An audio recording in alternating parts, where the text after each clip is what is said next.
अच्छा, तो ये आपका फनल चार्ट के अंदर you have to make sure के यहाँ पर there has to be a process in place.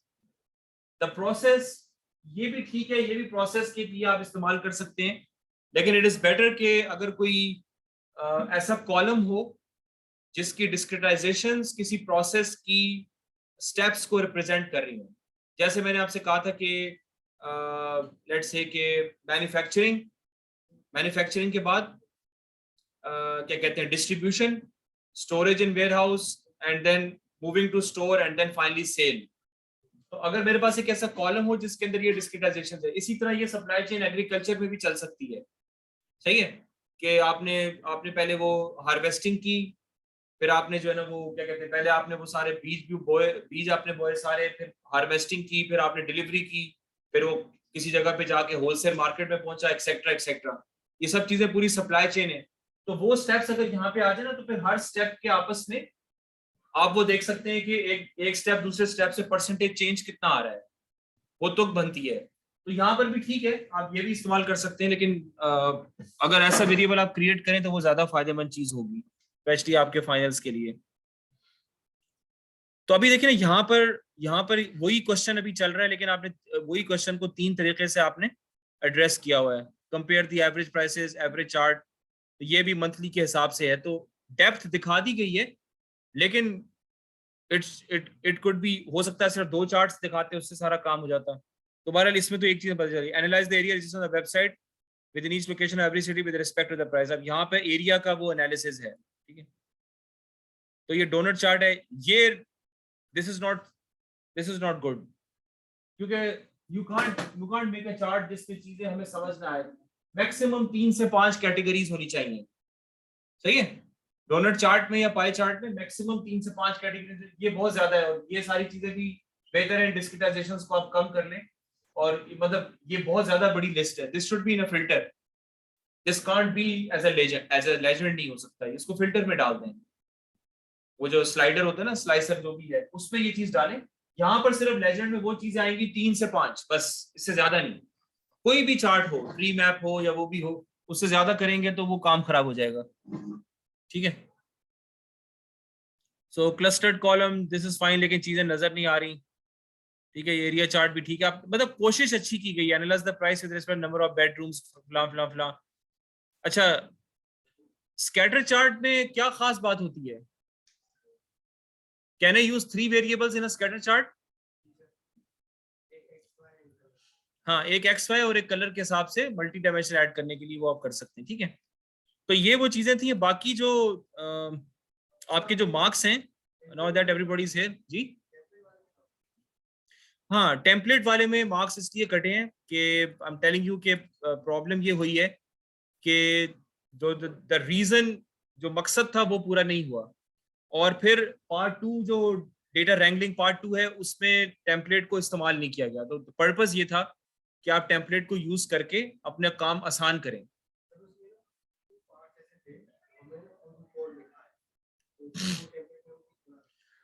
हाँ, वो देखिए, जेनरिक टेम्पलेट्स बनाना था ना, तो पार्ट तो कुछ कोड तो आपको लिखना पड़ेगा, क्योंकि जैसे आपने मिसिंग वैल्यूज सबने बड़े अच्छे तरीके से रिप्लेस की हैं कुछ आसपास के कॉलम्स की वैल्यूज को देख के, लेकिन एक जेनरिक एक नाम होना चाहिए फंक्शन का जिसके अंदर आप वो सारा काम करें। मैं बस ये चाह रहा था कि आपको ये पता चल जाए कि रैंगलिंग के अंदर एक्टिविटीज कौन कौन सी हो सकती हैं, रादर देन कि हम हर बार एक डेटा सेट को देखें और हर बार ये सोचें इसको किस तरह करना है। अगर हमें ये जनरलाइजेशन मिल जाए कि क्या क्या चीजें मेरी रैंगलिंग के अंदर आ सकती हैं, मसलन मिसिंग वैल्यूज को इस तरीके से रिप्लेस किया जा सकता है, ठीक है। कॉलम्स की डिलीशन किस बेसिस पे करनी है, रोज की डिलीशन किस बेसिस पे करनी है, तो मेरे पास लिस्ट बनी हो। हाँ,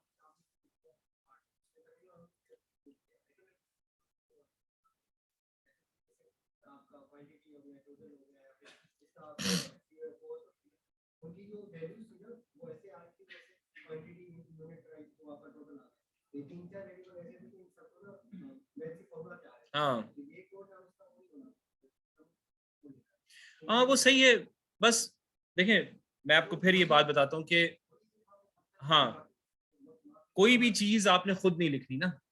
मैं ये चाह रहा था कि आप लोगों को ये बात समझ में आ जाए कि अगर मेरे सामने कोई डेटा सेट आता है, उसकी रैंगलिंग में मैंने काम क्या क्या करना है। मसलन एक काम क्या होता है, मिसिंग वैल्यू। मिसिंग वैल्यू के अंदर भी अब 3-4 काम है कि पहले आप ये देखेंगे कि मिसिंग वैल्यूज कितनी हैं, फिर एक स्ट्रेटजी बनानी होती है, फिर मैनो लाइब्रेरी के एनालिसिस होते हैं। अब इसमें हुआ ये है कि एक तो वो लिस्ट कंप्लीट किसी के पास नहीं है कि रैंगलिंग में ये मैंने काम करे। जैसे एक काम क्या है कि रोज को रिमूव किया जा सकता है, कॉलम्स को रिमूव किया जा सकता है, एनॉमलीज डिटेक्ट की जा सकती हैं, slash outliers, missing values replace की जा सकती हैं, या कोई और चीज, स्टैटिस्टिकल एनालिसिस 2-3 किस्म के हमारे पास हैं। ठीक है, तो ऊपर की ये 5-6 बड़ी रूब्रिक्स और उसके अंदर फिर सब रूब्रिक्स, और उसके हिसाब से आप जो भी डेटा आपके पास आएगा आप उसको उस रूब्रिक के हिसाब से लेके चले, उन हेडिंग्स के हिसाब से लेके चले। ये बस मैं चाह रहा था, वो चीज नहीं रहे। अब होगा ये कि आपको कोई भी डेटा सेट मिलेगा, आप we have to start from the scratch. यदि पहले इसका इन्फो देखते हैं, फिर ये देखते हैं, फिर वो देखते हैं। अगर आपके पास पूरा लिस्ट ऊपर से नीचे बनी हो तो आपने सिर्फ वो फंक्शन कॉल करने और चीजें आपको दर दर दर दर मिलना शुरू हो जाएंगी। That thing is still missing. अभी भी आप लोगों के पास बहुत बड़ी अपॉर्चुनिटी है। फाइनल एग्जाम बाकी है और प्रोजेक्ट बाकी है, जो कि बहुत हैवी वेटेज प्रोजेक्ट होता है। मेरा तो 40% तक जाता है, तो बहुत टाइम है अच्छा ग्रेड लेने का भी। ठीक है, तो ये सारी चीजें अगर अभी इन मार्क्स को चेंज नहीं किया जाएगा, लेकिन अगर वो सारी चीजें आप इस वीकनेसेस को कवर करके प्रोजेक्ट में ले आएंगे तो उम्मीद है कि कुछ ना कुछ आसरा हो जाएगा। जी,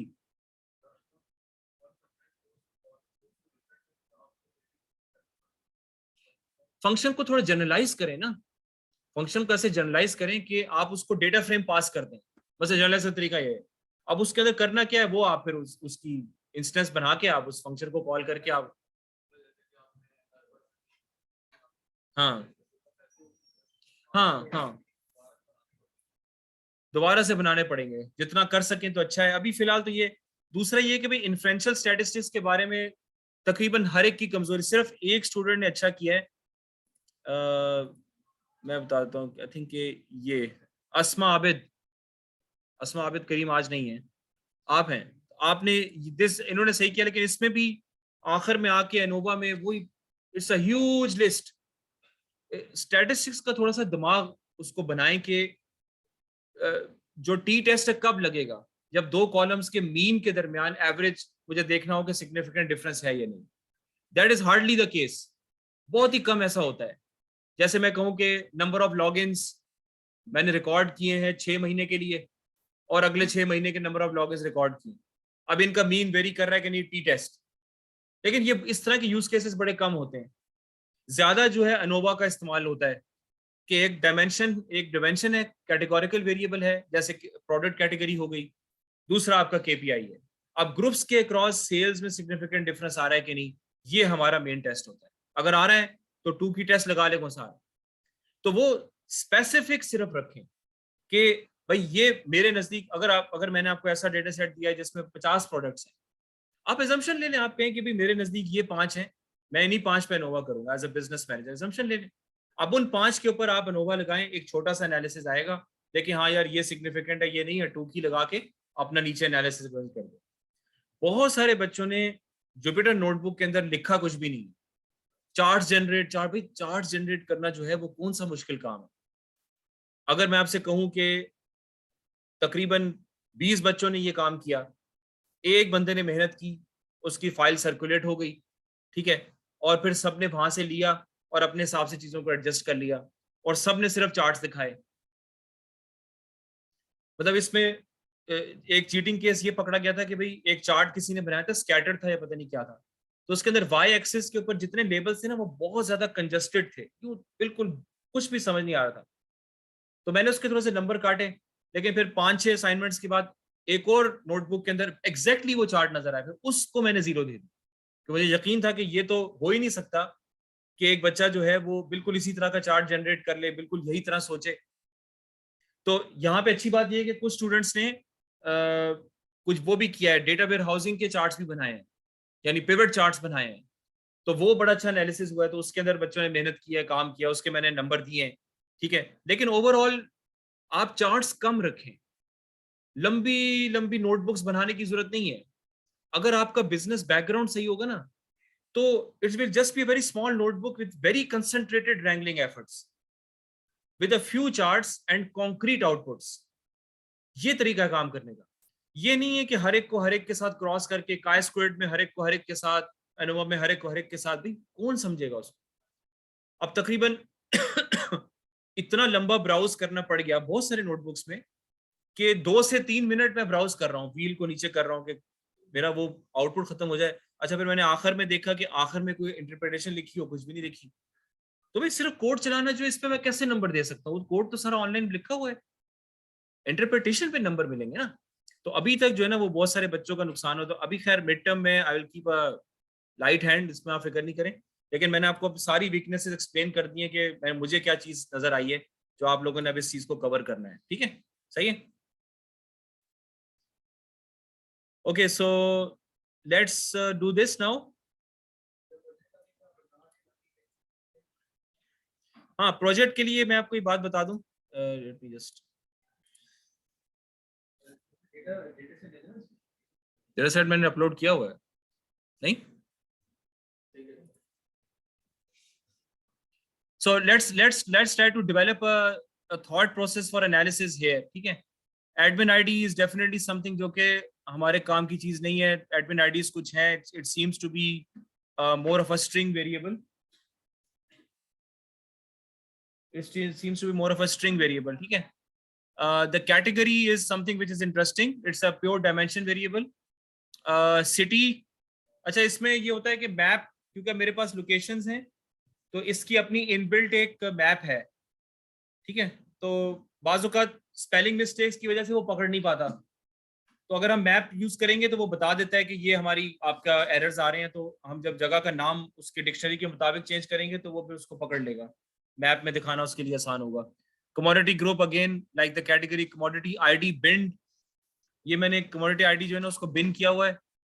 तो ये बिनिंग भी हम इस्तेमाल कर सकते हैं अगर रेंज इस्तेमाल करनी है तो। कमोडिटी नेम, अगेन ये हमारे पास 3 डायमेंशन वेरिएबल्स हैं, नेम हो गया, ग्रुप हो गया और कैटेगरी हो गया।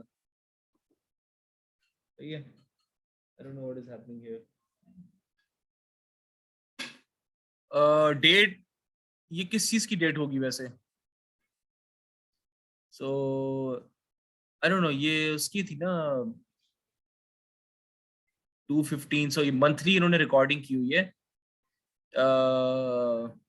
प्राइस की रिकॉर्डिंग है बेसिकली ना, कि वीट फ्लोर इस कैटेगरी का 1 kg की प्राइस कितनी है? 13। वो सस्ता है यार ये तो, 2004। सही है। और UMID, it is again supposed to be some sort of some regional data. UM क्या होगा वैसे? यार ये क्या हो रहा है यार? So UM is supposed to be some sort of a regional data. मुझे क्या हो रहा है? बहरहाल ये चीज चलो ठीक है। अभी कोई इंट्यूशन आ रहा है क्या, किस तरह से एनालिसिस करना है? Do you develop any intuitions?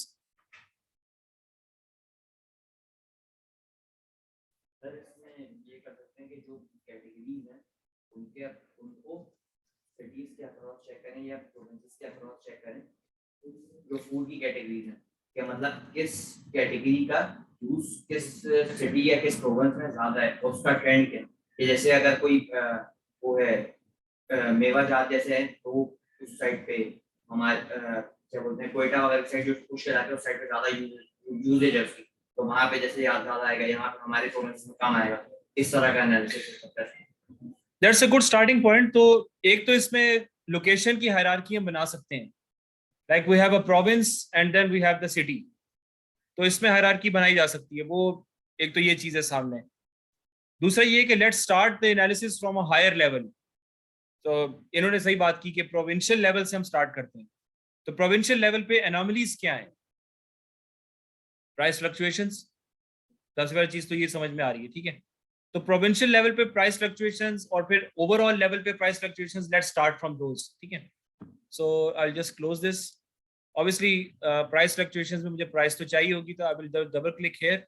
जब आप डबल क्लिक, अब देखिए ना यहाँ पर बड़ा अजीब मामला है इस टेबलू का जो है ना, इस अजीब व गरीब in the sense of a good, in the sense of good output में कह रहा हूँ। ठीक है, अब आपने सम प्राइस किया, अब इसने ऑटोमेटिकली क्या बनाया है?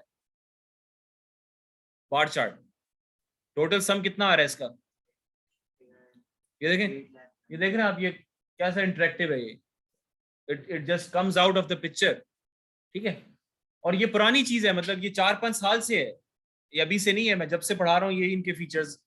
तो 819 219 सम है, तो यहाँ पर मैं इसको क्या कहते हैं, शेल्फ, ठीक है। ये जो this box and this box and these, ये जो जगह है, इस इन तीनों जगहों को शेल्फ कहा जाता है। ये भी शेल्फ है, ये भी शेल्फ है। तो पेजेस को हम बाद में देखेंगे क्या होते हैं। फिलहाल मैं यहाँ पे सम को भी चेंज कर सकता हूँ, I can do is the average, आप जो करना चाहते हो एवरेज भी कर। फिलहाल हम इसको कुछ नहीं छेड़ रहे। And the other thing is the, अब मैं चाहता हूँ कि मैं कॉलम्स में इसको देखूँ ना, तो I just know, first let me put the date here. Oh, something is wrong.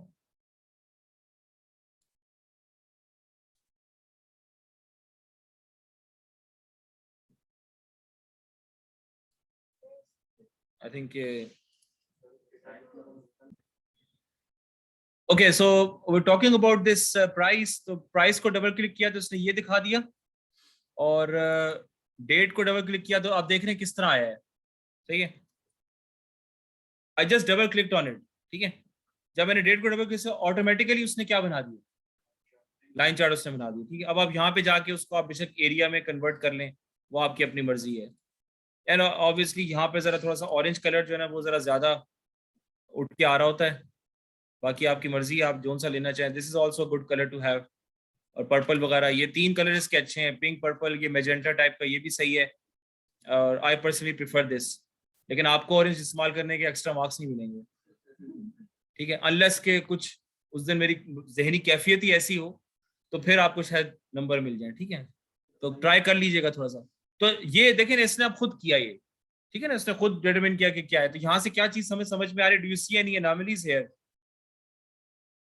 जो हमारा प्राइस रेट है, इट वेंट अप सडनली। लेकिन एवरेज प्राइस देखनी चाहिए ना, टोटल प्राइस तो यहाँ तुक नहीं बनेगा, क्योंकि हम तो प्राइस को मेजर कर रहे हैं एट मंथली लेवल ना, एवरेज प्राइस देखनी चाहिए। तो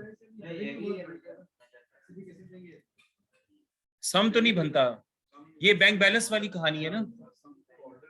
हाँ नहीं नहीं, ये सेल नहीं है।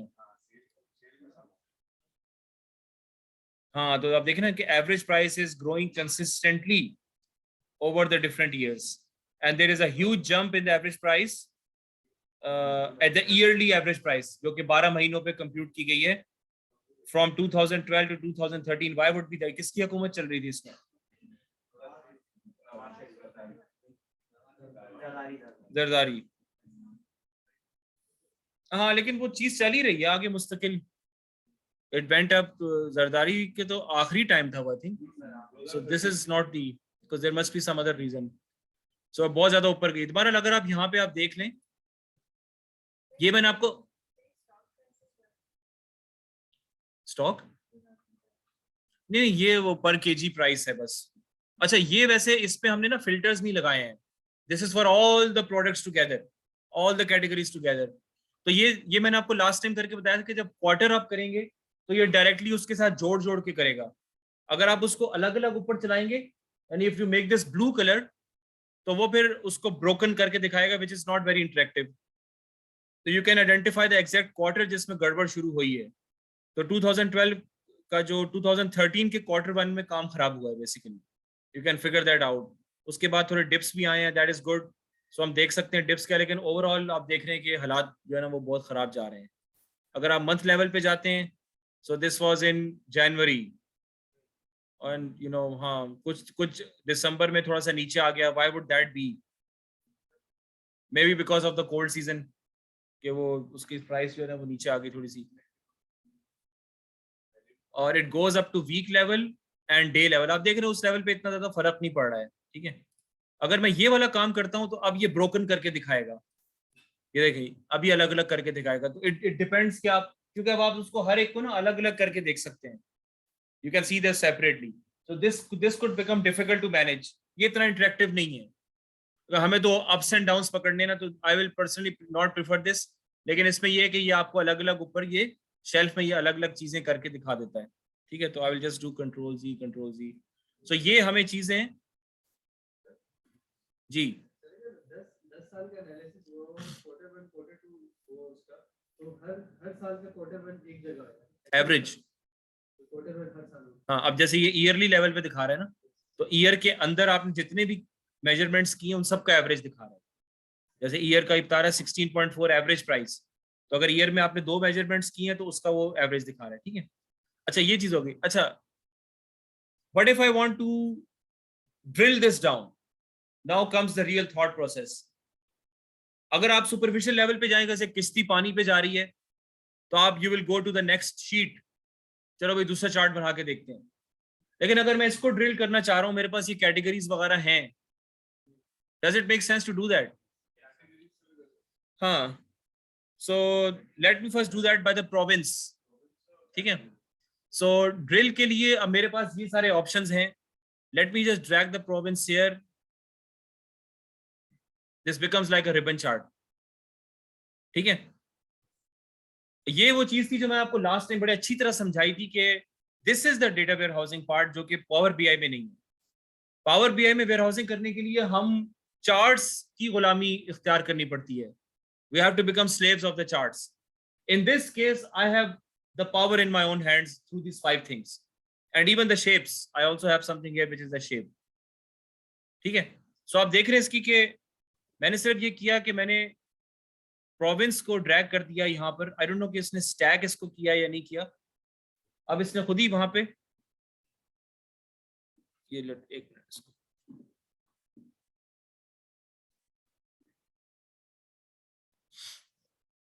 सो इसको मैं देखता हूँ कि ये स्टैक बार चार्ट तो नहीं है ये। अच्छा, ये देखें, हाँ, प्रोविंस वाला स्टेप दोबारा कर लें।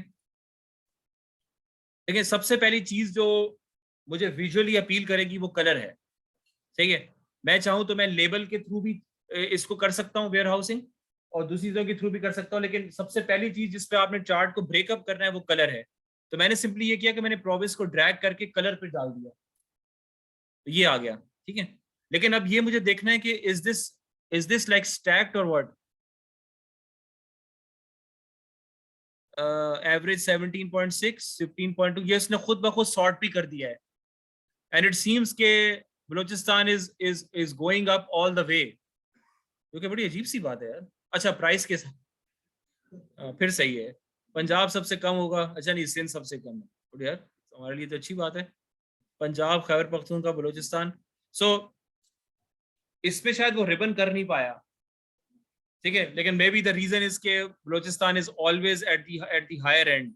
आई डोंट नो, इसको ब्रेकअप करके देखते हैं।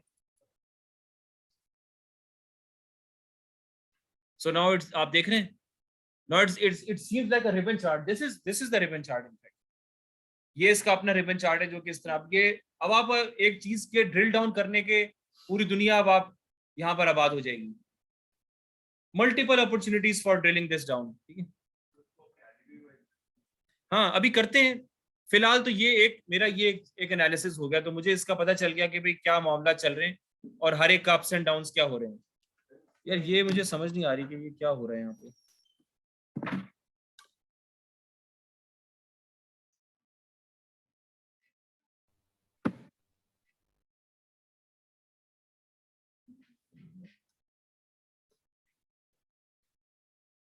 Let me just call.